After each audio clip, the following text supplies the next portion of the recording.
Hello, my friends, and today we are going to continue on our devotion on the subject of dealing with grief and loss. So let us continue our journey with our cancer patient, Daniel.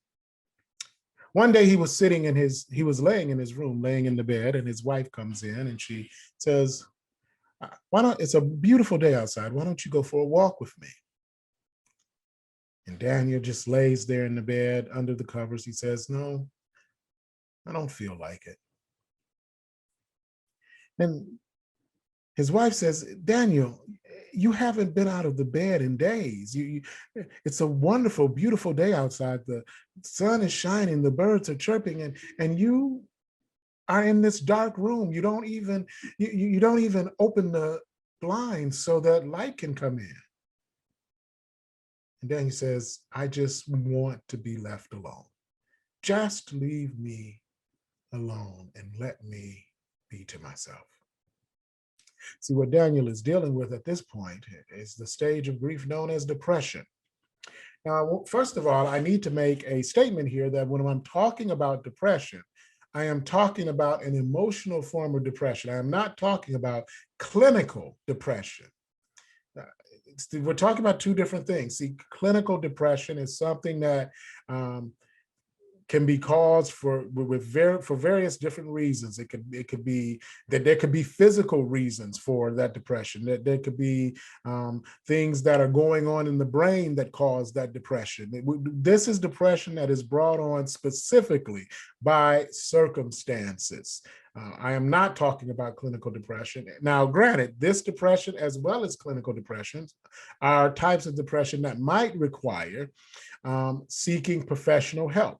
And as I said when we were talking about the self-esteem issue, that if there is a need to seek professional help, there is no shame in that. So if that is what you need, please seek out that professional help in any way that you can. That was just the caveat that I wanted to make, that as we talk about depression today, I'm not talking about clinical depression. Now, this type of depression, it can be a very deep type of depression. It's a sadness. It's a sadness at the loss, a sadness that if there was a death, that person is no longer in your life. If in the case of Daniel, it's a sadness at the situation. He's in his early 30s. He has everything going for him. And now he has this potential life-threatening illness. And sometimes the hard thing is if you are a loved one, you're seeing this and you feel powerless. You feel as if there's nothing that you can do to help. Well, this is just a phase, hopefully. It's just a phase that they will go through in these stages of grief. Be mindful and watchful to make sure that if this is something that is going on for an extended period of time, that as that loved one, you encourage them to seek help in case they might need it. But again, we're talking about this from a Christian perspective. So what do we do with this? How do we see it in the Bible? And yes, we do.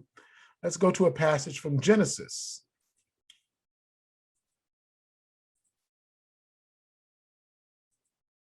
So we're going to look today at Genesis chapter 37. We're going to look at verses 31 through 35.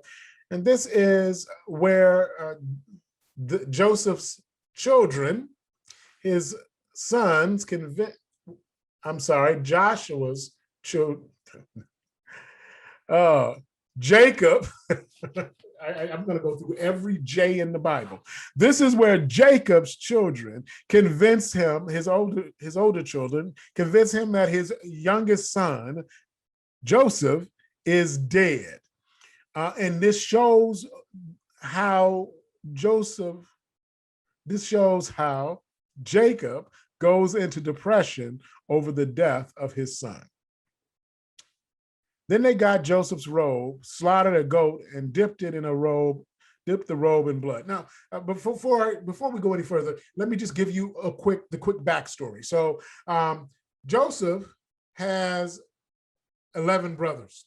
And at this point, he is the favored son of Jacob because he is the son that was born to the woman that he truly loved. I'm not going to get into all the story of how many children came from handmaidens and how many children came from his first wife, Leah, who was Rachel's sister. Read the book of Genesis. It'll explain all that. But Joseph is the son that is born to the woman that he truly loves. And because of that, he gets special treatment. And the other 11 brothers, they're like, this is not cool and we don't like you. And so when given the opportunity, some actually consider killing him, but they don't. What they actually end up doing is selling him into slavery. We will later find out, if you read the book of Genesis, which I encourage you to do, that all of this is a part of God's plan. But let's just see how it shapes out with the children and their father. So then they got Joseph's robes. This is after they have sold him into slavery. They slaughtered a goat and dipped the robe in the blood. They took the ornate robe back to their father and said, "We found this, examine it to see whether it is your son's robe." He recognized it and said, "It is my son's robe. Some ferocious animal has devoured him. Joseph has surely been torn to pieces." Then Jacob tore his clothes, put on sackcloth, and mourned his son many days. All his sons and daughters came to comfort him, but he refused to be comforted. "No," he said, "I will continue to mourn until I join my son in the grave." So his father wept for him. So what we see here, this is depression. He's saying, yeah, I know you're trying to help me. I know that you are trying to bring me out, but no, no, I don't want it. I want to, and here's the strange thing. He said, I want to feel this way. I want to feel this for my son. And I'm going to feel this way until I am able to be with him, with God. Now that's a long time. And this would be a time after a while where in modern times you would say, okay, it's time to seek help for this. Once again, though, understand that as a person goes through this is all a natural cycle. This is all the natural human cycle of us being able to deal with loss and deal with grief. Daniel's depression is a natural cycle, and it's okay if as long as he eventually comes out of it. What Jacob is dealing with, this is a natural cycle. Now, if he's if it's months and years later, okay, we need to look at something here. There needs to be some help because he's not coming back. Now, of course, we know in the story he does come back because he wasn't dead anyway. Once again, one of the things that we can do if we're dealing with that depression is to lean on God. Let God know, God, this hurts. This hurts, God. It hurts me. I missed my loved one. It hurts me that I have this disease. It hurts me that I'm going through this. God's shoulders are big enough to hold your head. God's shoulders are big enough to absorb your tears. But not only that, lean on the people around you. Lean on your brothers and sisters in Christ.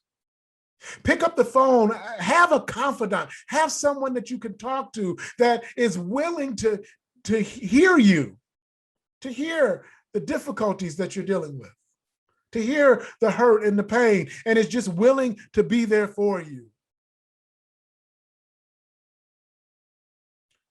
As Christians, as brothers and sisters in Christ, one of the things that we can do, one of, I think, our very important roles in these stages of grief and loss is to understand that sometimes God is going to call on us to be there for our other brothers and sisters. And most importantly, God himself will always be there. God bless you.